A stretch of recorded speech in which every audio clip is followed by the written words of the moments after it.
All right, so we're getting ready for Woke House for tomorrow morning. We're here every Saturday morning at Woke House from 10 to 12. And this is our setup. It's a mutual conversation among people who are Buddhist at heart.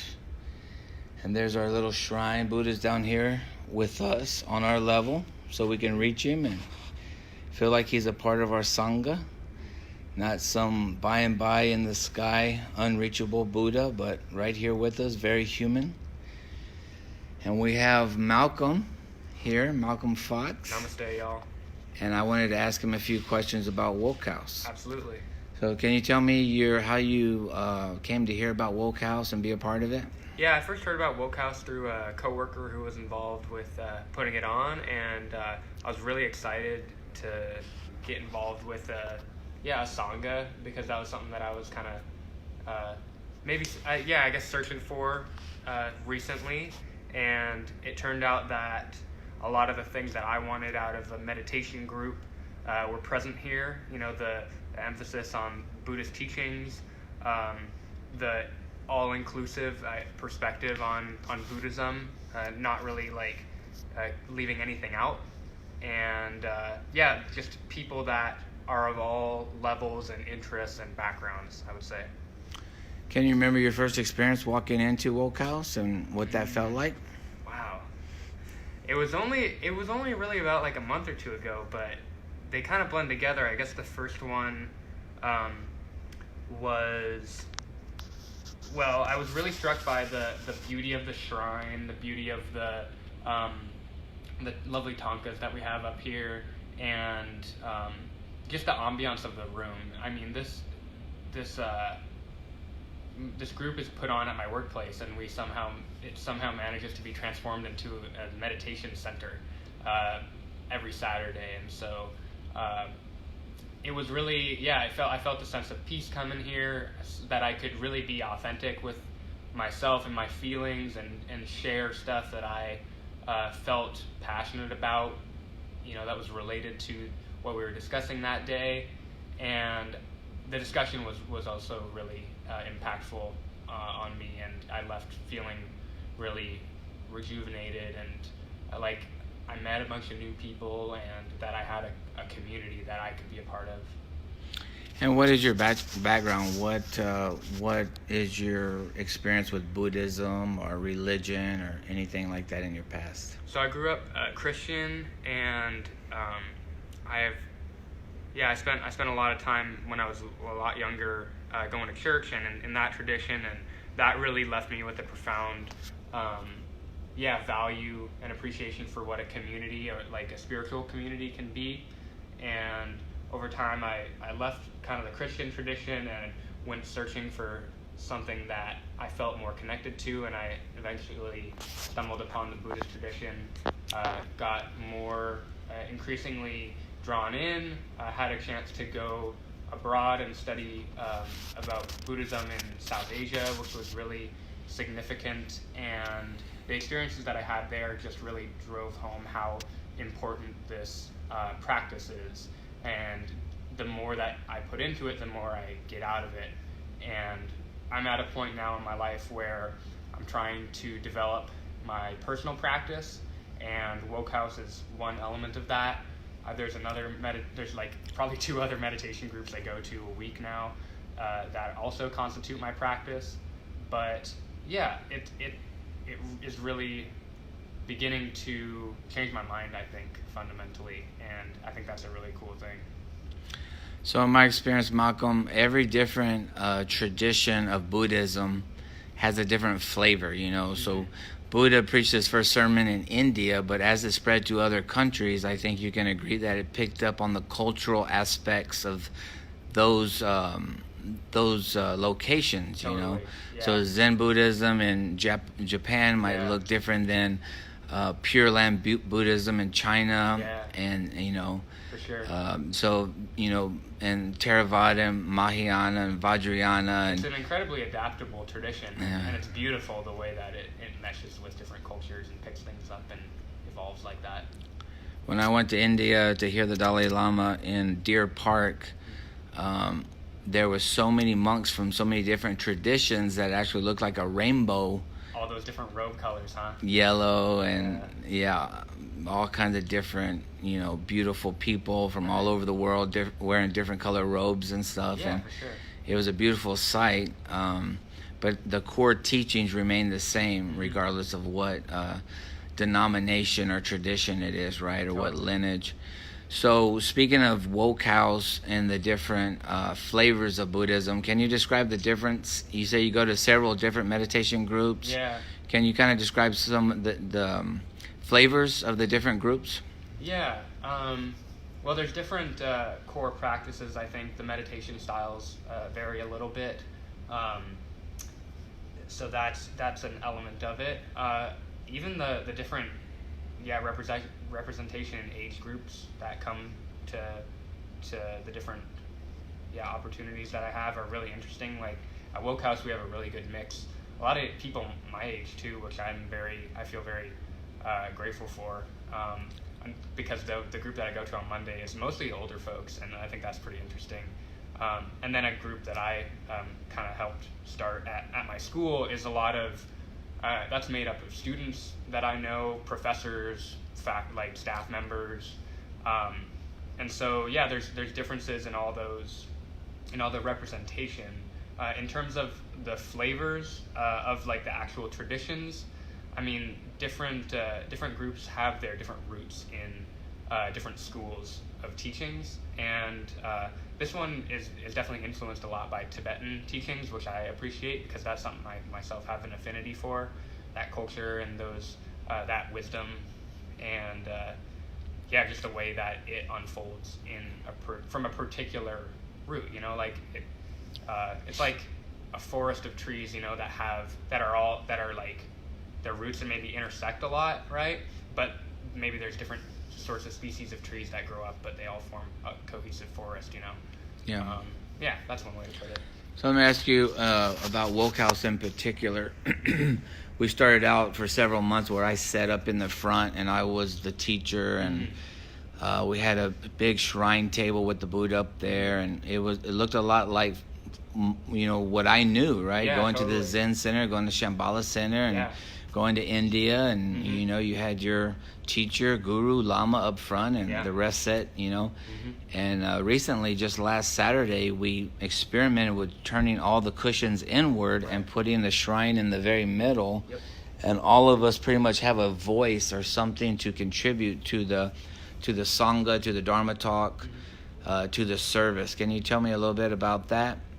Yeah. I mean, I had the similar reaction that you did. It was familiar. It was a familiar setup to me, and I think there's benefit in having maybe someone be a leader in a group, because people that it gives some level of guidance. But I think the real spirit of this group is that we're all going through a common experience of seeking something. There's people that come here that probably don't identify as Buddhist. I don't even know if I identify as a Buddhist or not. That's why I think Buddhist is such a great word, because there's like a level of identification, but not totally. And so, in terms of how the setup reflects that, I think just having everybody on an equal playing field, making sure that everybody gets the chance to say what they want to say.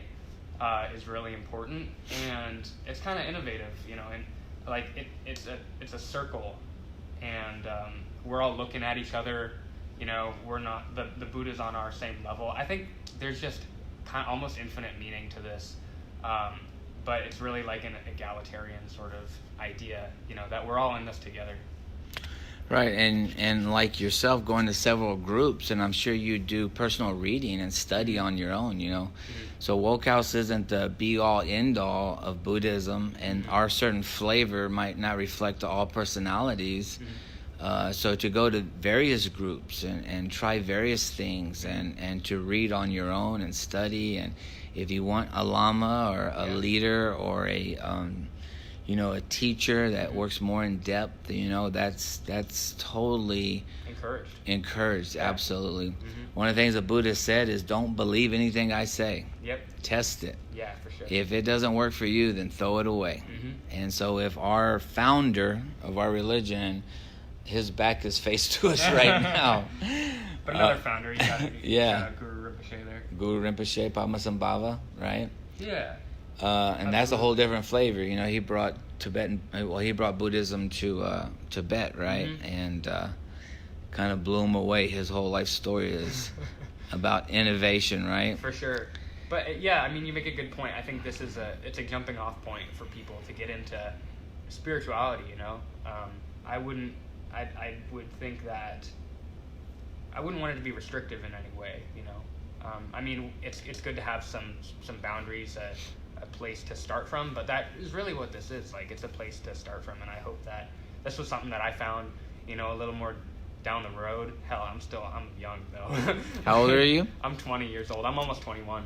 But yeah, I mean, I would hope that people who come here use this as a jumping off point and get inspired to seek out the kind of answers that they want to their questions, because everybody has their own individual path, especially when it comes to Buddhism. That's super important, but the value of a community is just as important, because it can really transform the kind of potential that you have as an individual when you come together in a community of other individuals and share like we do here every Saturday. Yeah. I'll ask you one more question. Being 20 years old, my generation was pretty much raised in some type of church, right? You're either Catholic or Protestant, but you were going to church somewhere. And if you weren't, you were spending the night at your friend's house, and you were freaking out because they were waking you up at 6 o'clock in the morning to get ready to go somewhere. Yeah. And you're like, I sleep late on Sundays. What are y'all doing? Well, they're German and they go to Catholic church, or they're Hispanic and they go to Catholic church, or they're, whatever, and it's just the thing that you do. Like, your mama's mama did it, and your mama's mama's did it, and it's the thing, right? Take it for granted. So, your generation, I know so many people have left the Christian church, do you feel like there's a feeling in the air of people your age trying to link to some type of spirituality or community, or? I think of it as like a search for something that's like more inclusive, and not to say the Christian church isn't inclusive. I mean, I have a tremendous respect for that tradition, and I'm glad that my own spiritual journey began there. But something that I can speak to my experience that may resonate with what other people are experiencing as well. Like, I found that I didn't want to be limited in what I could include. I felt like I wanted something that fit myself and my own sorts of interests more than what I was getting at church, and that led me to explore a lot of different things and identify with a lot of different things and be inspired by global traditions. Interestingly enough, one of my uncles he's kind of like, he's from, I guess, your generation, and he was in the Air Force in Vietnam and stuff. So maybe a little older, but he's kind of like from that hippy dippy sort of like era, and he really talks about wisdom a lot, like how all different traditions have wisdom to lend, and he's not like religious, but he's into these wisdom traditions, and so he learns from like from Sufism, from Buddhism a lot, from Hinduism, all these sorts of different things, and Christianity. Christianity, and I think that's a really inclusive way to look at it. And so I think people in my generation, social justice is a really big issue. Being inclusive is a really big priority, maybe for us, rather than being exclusive. And I think a lot of traditional structures in the U.S., religious structures and otherwise, have been exclusive and have been closed to certain groups of people. And if you have to believe it this sort of way if you're gonna, if you're gonna get anywhere in life or in the afterlife. But I I think people are kind of getting more tired of that and trying to interpret it in a more inclusive way that is just more accessible to more groups of people. And Buddhism has its particular traditions and laws and things that you usually follow, but there's like you said, you have to figure that out for yourself, and you have to figure that out what works for you. You just can't take it for granted and just hear it all and expect to get anywhere. So participating in a more inclusive way, I think, is kind of where I'm coming from. Yeah, one of my favorite things that Buddha said, besides don't believe anything I say, Mm-hmm. test it for yourself, is that all of this that we're doing is a raft. It's a raft that you use to get to the other side, True. which is wisdom, enlightenment, nirvana, whatever you want to call it. Mm-hmm. And then once you cross over, you leave the raft behind, Mm-hmm. So like you say, Mahayana and Vajrayana, Ana means vehicle. Yeah, so it's a sure. type of vehicle that you're using to get to enlightenment. It doesn't necessarily you're not forced to use one certain type of vehicle to get there, whether you're riding a mini bike or a Harley Davidson for sure. or a jacked up pickup truck with huge tires. You're still trying to get from A to B, right? You can build your vehicle out of whatever you want. Yeah. You can build your raft out of whatever you want. Certain things might be more effective than other things. Right. But ultimately, as long as it gets you to where you want to go, I think that's what's important. And you have to have an inclusive perspective. You have to be open to new ideas and new ways of thinking about things. And that's what we talk about here. People bring in stuff that, at first you might be like, what? How does that relate? But then when you give them time to explain, you can see where they're coming from and why that particular idea is really important to their journey. Absolutely. Mm-hmm. All right, buddy. Well, I appreciate the interview. Thank you. Appreciate you. Hope to see some of you guys who are watching at Woke House.